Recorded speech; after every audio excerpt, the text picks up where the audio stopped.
Hi, and welcome to Across the Desk. This week, we're going to discuss some things that have been going on the last month or so with the Stitt administration and all this corruption's going on and all this stuff's coming out about millions of dollars in COVID money to this, COVID money to that, Swadley's money to this, other monies to that, buying office furniture instead of COVID stuff for this. So that's what we're talking about this week. It's the corruption of Kevin Stitt and his administration right here on Across the Desk.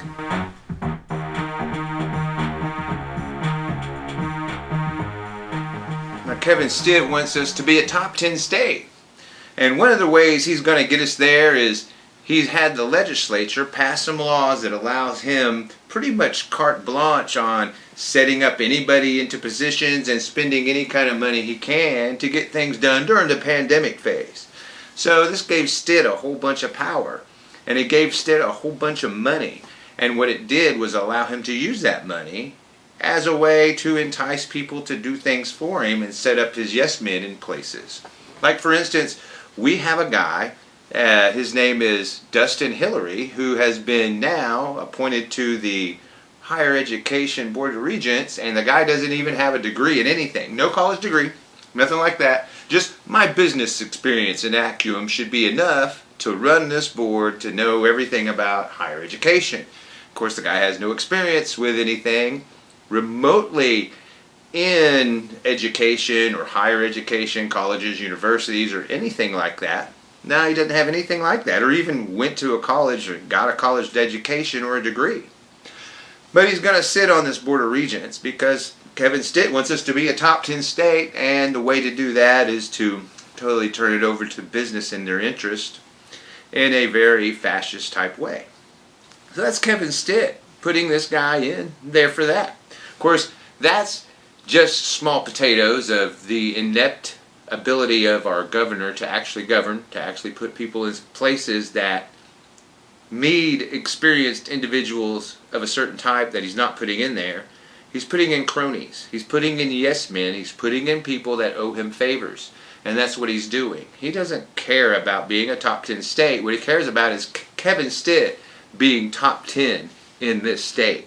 That's what that really means. It doesn't mean Oklahoma's going to be a top 10 state. It means Kevin Stitt's going to be top 10. He personally.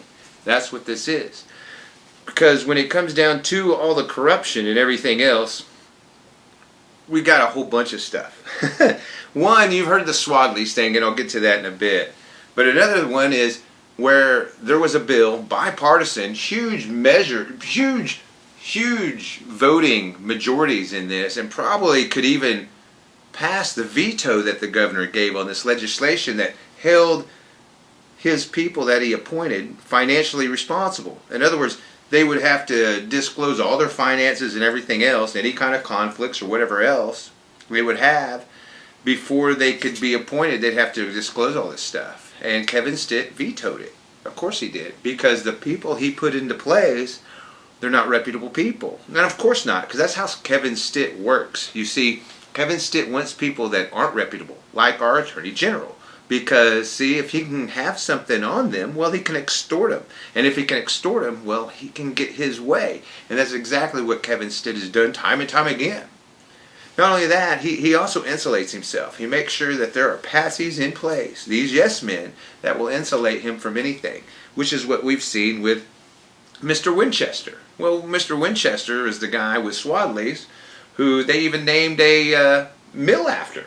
So he got the Winchester named after him after he gave them $16.7 million, totally, mostly unaccounted for, where they're exasperating expenses and management fees to the tune of several $1 million that went to this guy's pocket.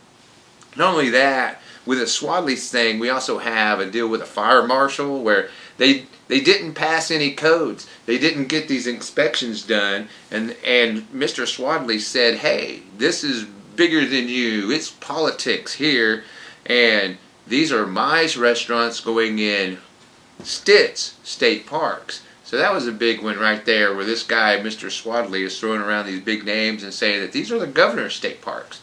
These aren't the people of Oklahoma state parks, or people, or anybody else's. These are Kevin Stitt's state parks. This is Kevin Stitt's state. It's not your state or any of the other 4 million people that are here. It's Kevin Stitt's. And that's what matters. And that's all that matters. As long as, he gets his head patted and told he's okay and that, yeah, you're number one, Kevin Stitt. But there's all this corruption that kind of gets in that way. So you have a lot of people, and it's not just Democrats or the left that are doing this. There are other people, Republicans, like Representative Martinez, who I've talked about before because, he's so up on that gerrymandering because he was all about it. But he even came out and said, you know what, I was a restaurant owner. I would have loved this sweet deal. You mean to say that there was no bid on it? But they said, oh, we asked other restaurants. They didn't want to do anything with it. And this Martinez guy was saying, man, for $16.7 million and I have insured no losses or anything else and you couldn't get anybody to jump on it? Baloney. And it's baloney. So what happens, that Winchester guy who had the combo mill named after him, he resigned, and it deals off with Swadley's, who totally fleeced the Oklahoma taxpayer out of millions of dollars for his cut rate barbecue. There's so much better. I can think of so much better barbecue than Swadley's in the state. I mean, starting with Van's Pig Stand. There's a couple of locations that are really good. Now, even Earl's Rib Crib, which is a bigger chain, I think they're even better. But this Swadley's thing, and then naming it Foggy Bottom, that just doesn't sound appetizing. I really don't know how they came up with all this stuff. It was kind of crazy. But millions of our taxpayer dollars going through the tourism department just got fleeced by Swadley's and who knows who else. Like maybe Matt Pinnell, our lieutenant governor, right? He's the guy who's supposed to be in charge of tourism. He even came out before they canceled this contract and said, hey, we renegotiated the contract since this was so horrible. Really? Well, then why didn't Matt, our lieutenant governor, negotiate it in the first place? Why didn't they have any oversight into what was going on and just, rubber stamp any of these receipts that Britt Swadley was sending in? Like tens of thousands of dollars for inspections that never took place. Like $110,000 on used restaurant equipment. Yeah, grill. $110,000 for a used grill that lists new for $50,000. So you get things like that. And of course, they're going to come out and Stitt's top PR person, Carly Hutchinson or Hatchett or whatever her name is going to come out. It came out and said, Stitt's going to be a top 10 state, and this is going to be a top 10 state, and she totally blew off anything. And of course, Stitt comes out and says, well, this is funny that this all comes out during an election year, which is funny. It shouldn't come out any year, really. If you're so corrupt, it shouldn't come out in any year. You shouldn't be corrupt. You shouldn't be so corrupt that we get to talk about it, even in an election year. So yeah, and that's one, and believe me, the Swadley's thing is huge. It is blowing up big time. All kinds of people had their hands in that cookie jar, including Stitt, including the lieutenant governor, including this Winchester joker that resigned. And he's the patsy, believe me. He's the insulator between Stitt and the lieutenant governor and anybody else that's involved here. That he's the guy that's taken the fall, and now they're going to have the Oklahoma Bureau of Investigation do an investigation into this and everything else, and believe me, the guys at the top aren't going to go down. And it's kind of funny too, through this whole investigation thing. See, you would think that our Attorney General, who's so law and order, I'm fighting crime, would be on top of this, but no, he's not. I want to wait to see what happens. I don't want to make any quick judgments. So in his lack of ability to do anything, it took the Oklahoma County DA Prater to actually go to the Inspector General and say, hey, audit these guys and force an audit. He did it, not the Attorney General, who's still sitting back going, I just really don't know that any crime happened. I really don't see it. And so that's what our Attorney General, Mr. Law and Order, John O'Connor, has been doing with this Swadley's thing. Not a thing.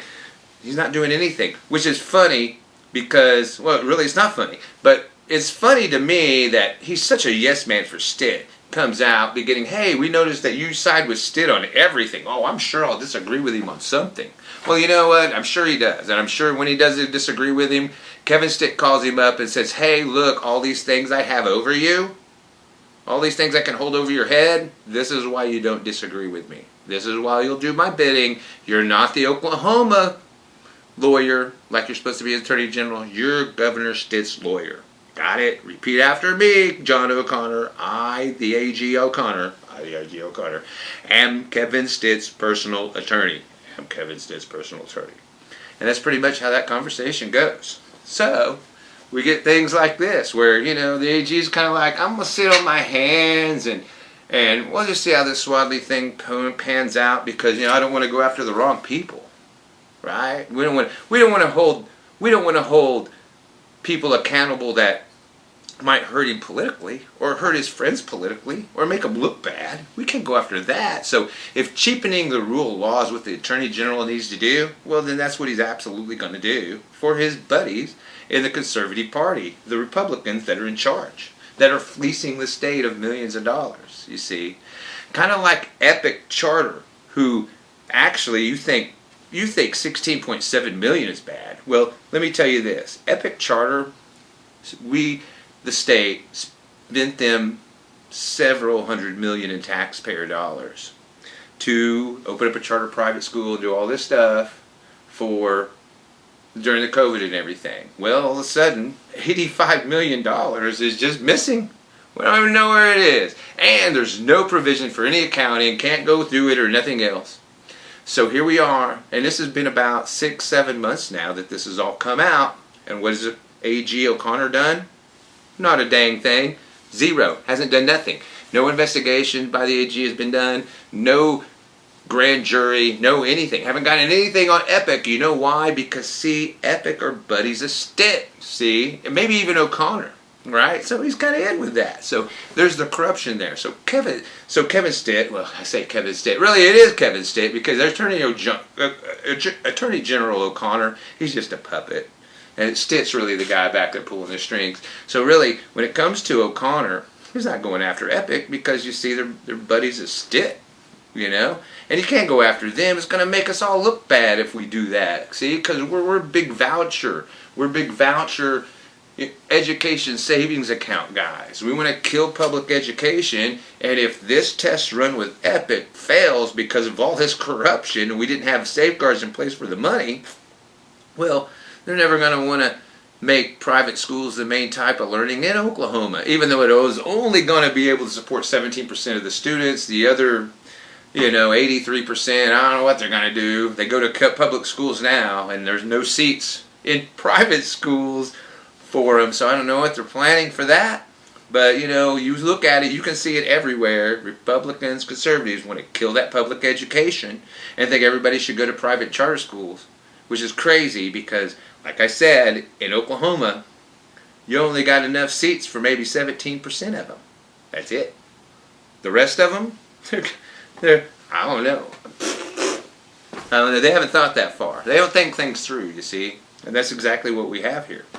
So we have this thing with Epic going on, right? So Epic's not being, that's another corruption deal. So 85 million, don't know what happened to it, have no clue. But really it's probably a Swadley thing since it's wide open and those guys just aren't as smart as the people over Epic.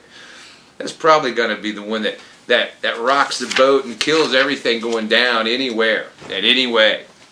But the last thing I want to talk about right here, another part of big corruption, and this has to do with education again. Here we go. Republicans, conservatives, wanting to get in that voucher, school coupon type thing going. So we got about $8 million, well, we got about $20 million in COVID funds for schools. No, we did. And what did Stitt do? Well, first, he took $8 million of it and set it aside just for parents. Not for public schools, but for parents, private or public. And he took the other $10 million and gave it straight to private schools. Nothing went to public schools on this. Here's the thing. So the $10 million went to private schools We really don't know anything about how that money was spent because those private schools, they don't have to divulge their books. So we really don't know how that $10 million was spent. We assume it was spent to further education needs of Oklahoma students through those private schools, and we just need to trust them because, you know, they're private schools, and we need to trust, I guess, because they say that. But really, we have no idea on how that money was spent. But the bigger thing is this $8 million that was given to parents. We kind of learned how it got spent. So they, through this class wallet, and a company out of Florida that administered it for the state, they gave this $8 million to parents who turned around and bought car stereos with it, gaming consoles, TVs, grills. As a matter of fact, the TVs was the most popular thing. Out of this $8 million, nearly $200 million of it was spent on flat screen TVs. Kid you not. You go look it up. Oklahoma Watch got a story on it, and so does the Frontier. This is Ryan Waters. This guy, this is his big plan. You see, the guy who hates transgender bathrooms, who wants to put Christian God in everybody's school. This guy, the big conservative government guy here that took this money and tried to do a mini-voucher system with it to see how it would work. Well, you know, it worked about how we thought without oversight. Parents buying car stereos, gaming consoles and TVs, and grills, and dishwashers, and clothes washers. They did that with it. Didn't get spent on school supplies at all. I guess they could say, oh, home ec. Home ec, maybe. I don't know, but really that's a stretch. Come on. Game console, not for home ec. Maybe well, this is we're gonna learn how to raise children, so get out the gaming consoles. I'm not sure how they thought that would all work, but that's our education secretary Ryan Walters, and his big scheme. Because see, again, we got a guy, Secretary of Education, that Stitt put in there as his patsy, yes man, who has no government experience at all. He's a history teacher, or at least he's a teacher, right? But he has no idea on political science, law, or anything else, and all he's doing is a bunch of unconstitutional stuff. So that's what we have with Kevin Stitt and his administration and his cronies and all the corruption and all this money that's going around. And believe me, this is tens of millions of dollars that we have no accounting on. And there's no controls in place or even any systems where we can go after people for the corruption. They made sure that was in there. Kevin Stitt made sure the legislature passed these bills a few years ago that would allow him to do just about anything he wanted, and that's exactly what's going on. And now there's no controls in place. But that's exactly how they wanted it. And whenever Kevin Stitt came to the Senate Pro Tem, Greg Treat, and the representative leader on the House, McCall, they went for it. Because why? Well, he's a Republican. He's a conservative. You can't tell him, no, it'll make us look bad. So now the state's being fleeced tens of millions of dollars because of it. So, this is Across the Desk with Kit Fairchild. And we'll see you next week.